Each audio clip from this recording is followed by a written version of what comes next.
All right, kids. So if we were in the classroom, I would explain this better. I've typed all your instructions up, but I want you to watch this video because I'm just going to explain it to you verbally. I'm going to save you a little bit of reading, or you can go back and reference some of these things in the instructions, but I want you to hear from me what my expectations are of this. So for Unit 2, which has been about legislative, executive, and judicial branches, we've watched a lot of video notes that you've taken. You've done some activities, but with virtual learning, I want to make sure that you just know the big picture of stuff. You know good details, but I want to give an opportunity for every kid to submit a test project to me that's really going to show your level of understanding of how our three branches of government, how that separation of powers has been set up to check and balance each other when it comes to the way our laws work. So this project is really going to be the life of the law. But you have in your Google Classroom, you'll see here, the basic instructions. It's got your objective and all of that. This part that's in there is basically talking about how you're going to submit this with a cool app called Storyboard that I've set up some free accounts for you guys. The due date on this is October 12th, and this is going to expire on October 13th, your free account. So this thing has to be submitted by then.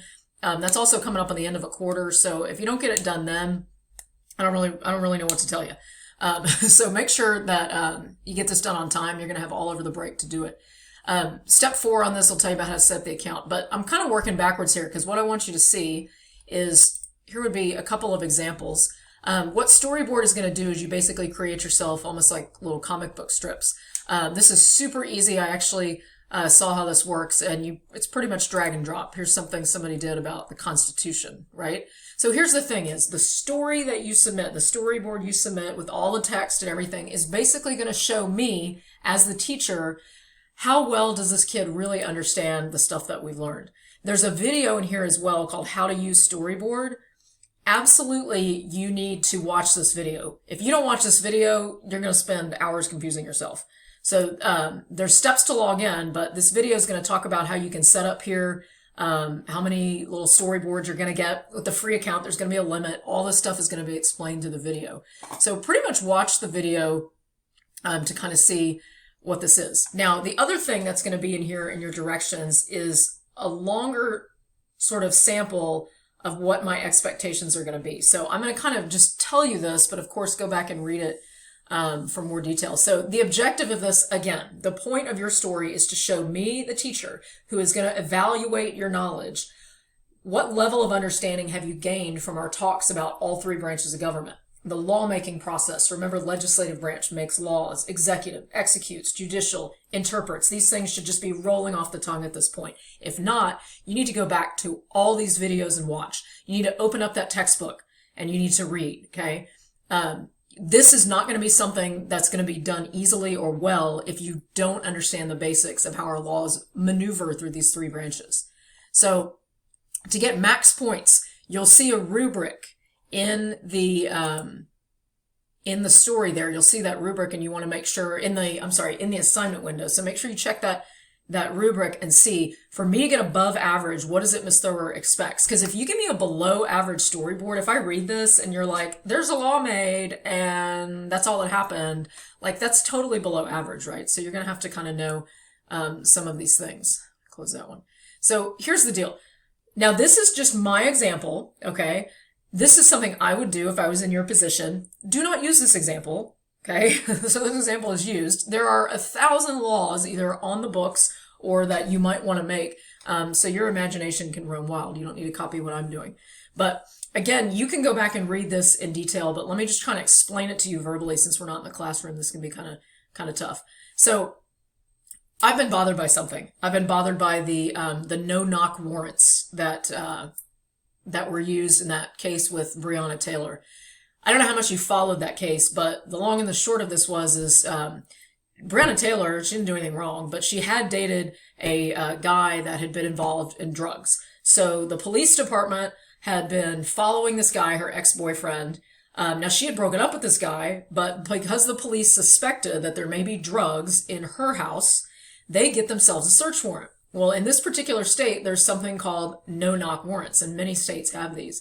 And what these no-knock warrants allow police to do, as you can imagine, is they can go and they can get in a home, but they don't have to knock. They don't have to announce themselves as police. Well, if you follow the Breonna Taylor story, you see how this whole thing with these no-knock warrants went horribly wrong, because the police staked out her house. She's at home with her new boyfriend. They never even found drugs in the home. So, this search warrant was given. There's more details on this if you want to watch the show that's on Hulu. But basically what happens is the cops come. There's debate on did they really announce themselves. The police are, of course, saying they did. There's witnesses in the apartment complex. The boyfriend says, we never heard this. So really what's happening in the apartment of Breonna Taylor with her current boyfriend is they're there watching a movie, she's asleep, and all of a sudden somebody's busting down the door to their house. They're totally unaware that this is the police. So her boyfriend, who owned a gun legally, Second Amendment right, he basically, to protect her and Breonna, he fired a shot. Well, now that shot gets fired, and you can imagine how this is going to become very tragic. The police, now feeling that they're fired upon, unload shots into the home. This is how Breonna Taylor gets killed. Of course, if you're following any of this, her family was paid $12 million in a civil suit. Okay, so the taxpayers of that state or that city, probably, the taxpayers are going to have to pay basically a negligence suit to the family of Breonna Taylor. So there's definitely some wrongdoing there, but in the criminal trial, the two police that did the firing and that killed her, nothing's going to happen to them. There was one police that was charged with something they called wanton endangerment or something because he was shooting wildly. Bullets went into the other homes. Anyways, that's a long way to get to why I'm passionate about the story and why I would do my storyboard on something like this. So my example that I'm going to put in my story bubbles are how did a law like this no-knock warrant get created? So the more in depth I can explain this, the better it's going to be for my grade, because then my teacher is going to say, wow, this person knows everything about it. So I would explain, first of all, because these no-knock warrants, these are police things. These are not federal laws, right? Remember we talked about federalism? We have federal, state, and local. So no-knock warrants are state laws. Some states have them, some states don't. So in my storyboard, I'm going to explain whatever state, North Carolina, they create a law that police departments are allowed to follow. I'll describe what this law is, the no-knock warrants, as I describe what it is. So I'll explain that, but I'm going to be very detailed about it. I'm going to talk about, since this is state lawmakers, it's not Congress, it's the General Assembly. All of these things are in video lectures you should have watched. So if you feel lost, you got to go back and watch these lectures. So basically, the General Assembly, in my story, which is fictional, is going to create the ability for police departments to use no-knock warrants. I'll talk about this in detail because I want to show the teacher how well I know the stuff. So I'm going to talk about, it goes to the General Assembly, which is our lawmaking body at the state, goes to the House of Representatives and the Senate. We have House of Representatives and Senate at the state and federal level. And I'll explain that process. I'll explain doesn't go to the president because these are state laws. It's going to go to our governor, who's the head of the executive branch. Okay.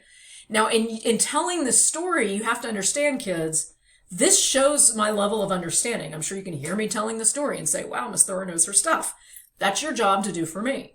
So the law goes to the governor signs off on it, it becomes state law. And meanwhile, I'm throwing in all the vocab words that I can, which in your instructions, you're going to see some samples down here.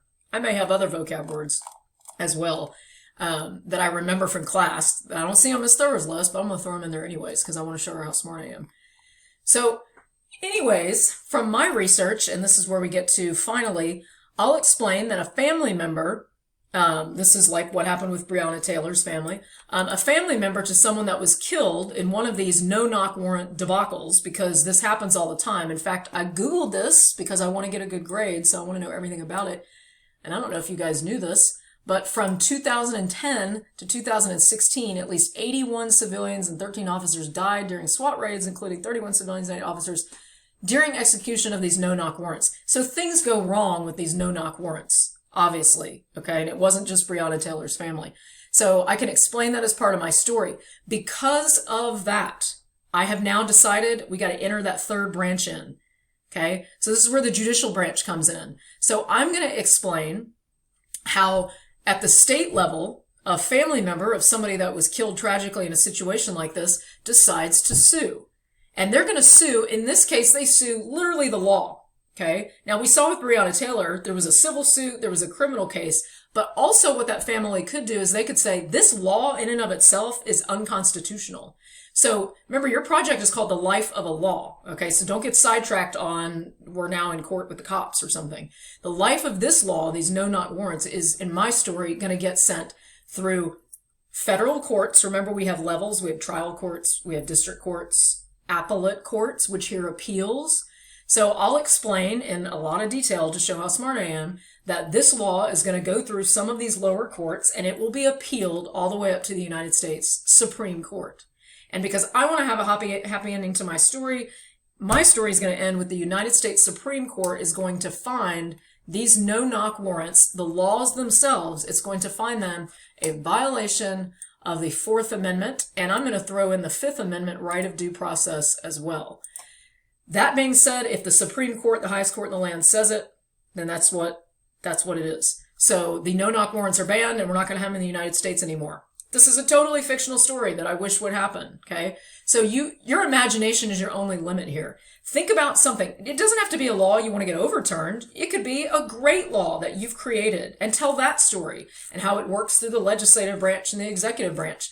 Get it into the judicial system in some way, but your story could have a different ending than mine. Your story could be not that the Supreme Court found the law unconstitutional, but that it found the law constitutional, okay? So again, your imagination is all you need.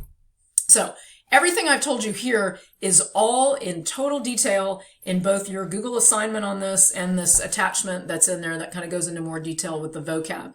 If you have questions, feel free to email me. You can email me over the break because teachers never stop working. So we'll be checking that. But you need to plan your time accordingly. This is not a night before assignment. When you guys come back from the fall break on Monday, I'm going to say, remember, this thing is due tomorrow, okay? And if you're going to try to do all this in one evening, unless you're a genius and you've already got this, right, it's going to be very difficult for you to do. So plan your time accordingly, okay? If you don't want to work over your fall break, well, you start today, okay? And you work through Friday, and then you give yourself Monday to wrap it up, okay? This is a no excuses situation in Ms. Thrower's class. Show me what you know by tracing this, the life of the law. Go back and read all these instructions. Feel free to watch this video again when you need it. And good luck. I'm looking forward to some good projects.